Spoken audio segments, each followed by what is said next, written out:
mkono wako, watu waone, walisifu jina lako. Baba wa mbinguni, nyosha mkono wako, watu waone, walisifu jina lako. Baba, nyosha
yanashangaza.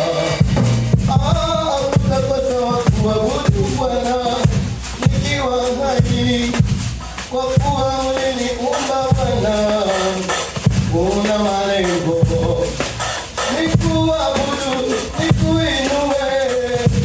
Uliniumba nikuabudu wewe, uliniumba nikuabudu wewe.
Tunakuabudu Mungu Baba yetu, sababu hakuna Mungu kama wewe. Wewe uliyeacha utukufu juu mbinguni, ukashuka hapa duniani, ukatutosha katika hali ya matope na kutusafisha ili tuwe safi mbele yako. Ndiyo maana tunakuabudu na kusema unastahili kuinuliwa, unastahili kuabudiwa, sababu ulitenda kitu ya maana katika maisha yetu. Hata watu wengine wanaweza kuabudu miungu mingine, lakini sisi tunakuabudu wewe Mungu uliye hai, kwa sababu wengine wanaabudu miti, wengine wanaabudu nyama, wengine wanaabudu mawe, lakini sisi tunakuabudu wewe Mungu uliye hai, sababu fatana na kazi zile unazozitenda kwa maisha yetu. Tunakuabudu, unatuepusha hali za vita, unatuepusha hali za magonjwa, unatuepusha maisha mabaya, lakini unatukokotea karibu na wewe. Ndiyo maana tunakuabudu na kusema unastahili. Acha kuabudu kwetu Mungu kuweze kuwa na maana mbele yako, kwa sababu unatupendea mambo makuu katika maisha yetu. Tunapoishi katika dunia hii, unatutofautisha na ulimwengu, kwa sababu ulimwengu unachafuka, lakini uliweza kutusafisha tuweze kuwa safi mbele yako. Tunapokumbuka kazi hii, tunakuabudu na kukuinua. Acha kuabudu kwetu Mungu kuweze kuwa na maana mbele yako. Hivi tunaleta shangwe na utukufu tukisema Mungu unastahili kuabudiwa, sababu mbinguni na duniani na chini ya dunia hakuna Mungu mwingine ambaye tunayeweza kuabudu isipokuwa wewe uliyeumba misingi ya ulimwengu. Acha kuabudu kwetu kuweze kuwa na maana mbele yako, sababu tunakuabudu katika jina la Baba na la Mwana na la Roho Mtakatifu. Tunaomba katika jina la Yesu Kristo, amena.